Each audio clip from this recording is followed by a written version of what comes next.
اعوذ باللہ من الشیطان الرجیم بسم اللہ الرحمن الرحیم۔ سورہ یونس آیت نمبر 81 میں اللہ تعالیٰ فرماتے ہیں، جب انہوں نے اپنی رسی لاٹھی ڈال دی تو موسیٰ علیہ السلام نے کہا کہ جو کچھ تم لائے ہو وہ تو جادو ہے، یقیناً اللہ اس کو ابھی نابود کر دے گا، بے شک اللہ فساد کرنے والوں کے کام کی اصلاح نہیں کرتا۔ آیت نمبر 82 میں اللہ تعالیٰ فرماتے ہیں، اور اللہ اپنے حکم سے سچ کو سچ کر کے دکھا دے گا اگرچہ مجرم برا ہی مانے۔ آیت نمبر 83 میں اللہ تعالیٰ فرماتے ہیں، پس موسیٰ علیہ السلام پر کوئی ایمان نہ لایا مگر چند لڑکے ان کی قوم کے، وہ بھی فرعون اور اپنے حکام سے ڈرتے ہوئے کہ کہیں کوئی مصیبت میں نہ ڈال دے، اور بے شک فرعون ملک میں طاقت رکھتا تھا اور کبر و کفر میں حد سے بڑا ہوا تھا۔ وہ اپنے ملک میں فرعون طاقت رکھتا تھا اور کفر میں بہت حد سے بڑھ چکا تھا۔ آیت نمبر 84 میں اللہ تعالیٰ فرماتے ہیں، اور موسیٰ علیہ السلام نے کہا، اے میری قوم، اگر تم اللہ پر ایمان لے آئے ہو تو اسی پر بھروسہ کرو اگر تم فرما بردار ہو۔ آیت نمبر 85 میں اللہ تعالیٰ فرماتے ہیں، تو وہ بولے کہ ہم تو اللہ ہی پر بھروسہ رکھتے ہیں، اے ہمارے رب تو ان ظالموں کے ہاتھ سے ہم کو نہ آزمانا۔ آیت نمبر 86 میں اللہ تعالیٰ فرماتے ہیں، اور ہم کو اپنی رحمت سے طفیل اس قوم کفار سے نجات عطا فرما۔ آیت نمبر 87 میں اللہ تعالیٰ فرماتے ہیں، اور ہم نے یعنی اللہ نے موسیٰ علیہ السلام اور اس کے بھائی کو وحی کی، اور ان کے بھائی ہارون علیہ السلام کو وحی کی کہ تم اپنے لوگوں کے لیے مصر میں گھر بناؤ اور اپنے گھروں کو نماز کی جگہ بناؤ اور نماز پڑھتے رہو اور مومنین یعنی ایمان والوں کو خوشخبری دے دو۔ آیت نمبر 88 میں اللہ تعالیٰ فرماتے ہیں، اور موسیٰ علیہ السلام نے کہا، اے ہمارے رب، تو نے فرعون اور اس کے سرداروں کو دنیا کی زندگی میں سامان زینت اور طرح طرح کے مال دے رکھے ہیں، اے ہمارے رب یہ اس لیے دیا ہے کہ تیرے راستے سے گمراہ کریں، اے ہمارے رب ان کا مال برباد کر دے اور ان کے دلوں کو سخت کر دے کہ یہ ایمان نہ لائیں جب تک دردناک عذاب نہ دیکھ لیں۔ آیت نمبر 89 میں اللہ تعالیٰ فرماتے ہیں،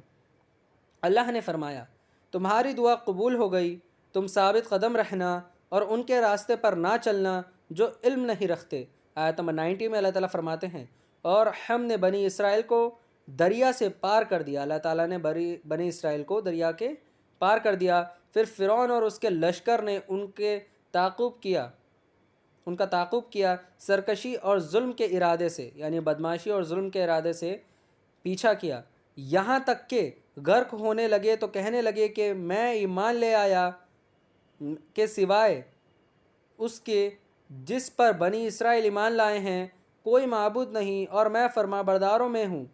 آیت نمبر 91 میں اللہ تعالیٰ فرماتے ہیں، جواب ملا، اب ایمان لاتا ہے، پہلے نافرمان تھا اور مفسد بنا رہا۔ آیت نمبر 92 میں اللہ تعالیٰ فرماتے ہیں، تو آج ہم تیرے بدن کو دریا سے نکال لیں گے تاکہ بعد کے لوگوں کے لیے موجب عبرت ہو،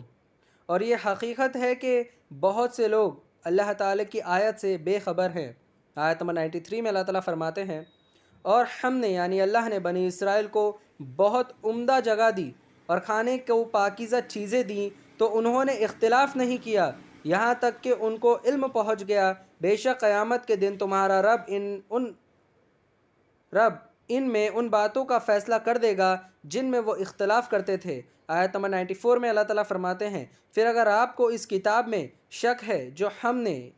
آپ پر نازل کی ہے تو ان سے پوچھ لیں جو آپ سے پہلے کی کتابیں پڑھتے ہیں، آپ کے رب کی طرف سے آپ کے پاس حق آ چکا ہے تو آپ ہرگز شک کرنے والوں میں نہ ہوں۔